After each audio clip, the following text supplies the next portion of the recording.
Hi everyone, it's Drake again, and today will be a Livra Books haul. And if you're in the Austin area, or if you're anywhere in this cultural hellscape known as Texas, feel free to swing by. They have some cool books, interesting selection, definitely the most interesting selection of a used bookstore in Austin as far as the variety of topics you can find there. And they've just started stocking Dalkey stuff, like new Dalkey stuff.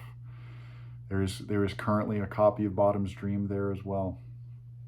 But yeah, I picked up a handful of books from there, and I'm just going to show those. Try to make this video relatively short. So this is one that has been on my my great books list for, whatever, a year since I made it. And I knew it was a book that I just had to get, and it was just a matter of time. Lo and behold, there's a copy there. So The Hymns of Zoroaster. This is a translation of the Avesta by M.L. West, one of my favorite scholars. He does the, I think you can see it up there, that orange bottom, Indo-European Poetry and Myth, right next to Calvert Watkins' How to Kill a Dragon. But yeah, this was the translation I was most interested in for the Avesta, so very happy to have that. One second.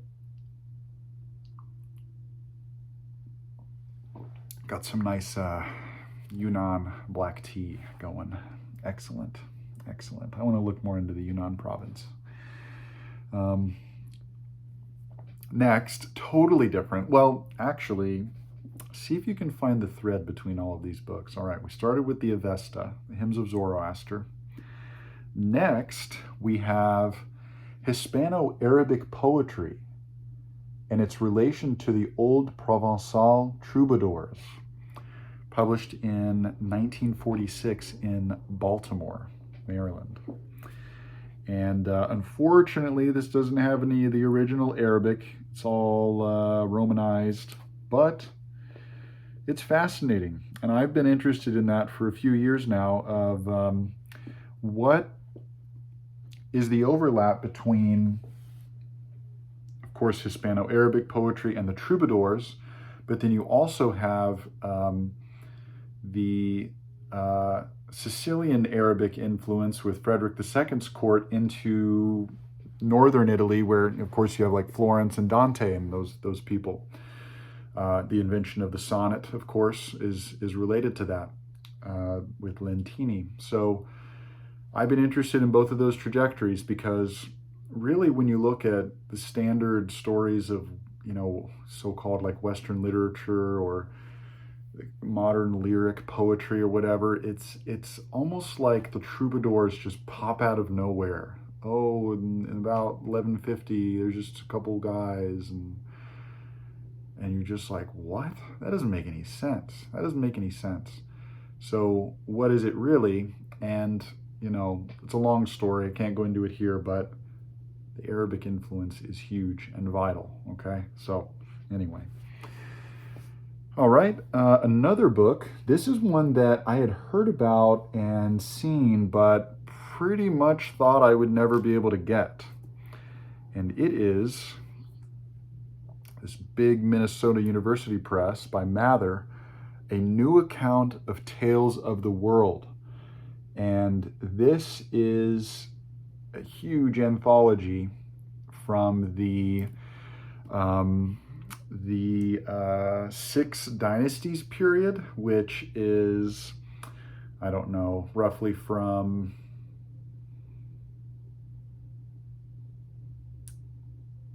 like 200 AD to 500 something AD. It's when you also get people like Tao Yuan Ming, and you get the Wen Xuan, this major anthology of Chinese poetry. This is also in there, and it's considered a precursor of Romance of the Three Kingdoms, and et cetera, et cetera.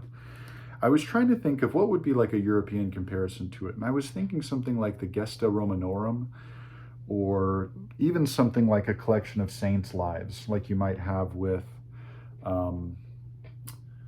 what's his name?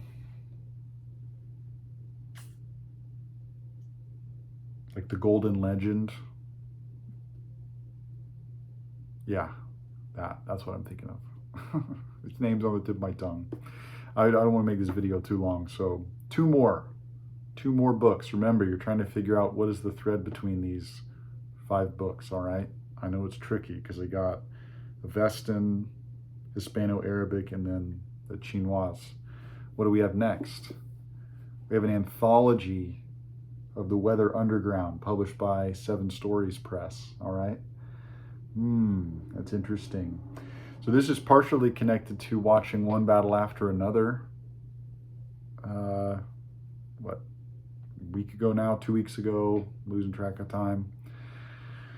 But I was just interested in, okay, well, what were they writing about? Because they paywalled the documentary about the Weather Underground. I don't know what's up with that, Paul Thomas Anderson. But I also liked that there's poetry in here. And I really think like that's a good sign. You know, if you have, if there's like a movement or something, or there's a philosophy and poetry is nowhere to be found, not good. You know it's not going to make it. You know it's not going to make it. All right. And last but not least, another 7 Stories Press volume. And this is one I've been interested in for a while. And I just didn't, you know, at a certain point it was hard to find this book. But then I was like, oh, I don't know if now's the right time. Now's the right time. So, and that is Our Word is Our Weapon, Selected Writings of Subcomandante Insurgente Marcos. And this is an anthology of the Neo-Zapatistas with a foreword by Jose Saramago. And yeah, again, there's poetry in there. That's a good sign. And it also fits in too with some of my recent interests, which, you know, Columbus and Other Cannibals and other things. But I've also been interested in ethnobotany. That's one of the like philosophy of science outgrowths that I've gotten interested in, is ethnobotany. And I'm looking into basically Turtle Island ethnobotany, the Pacific Northwest, and then the Midwest. And then I'm also looking at Chinese ethnobotany. So if you're interested in ethnobotany, let me know, because I haven't met a single other person that's interested in ethnobotany. Well, actually, that's a lie. I've only met one other person who's interested in ethnobotany. So anyway, okay, well, I made a short video, if you can believe it.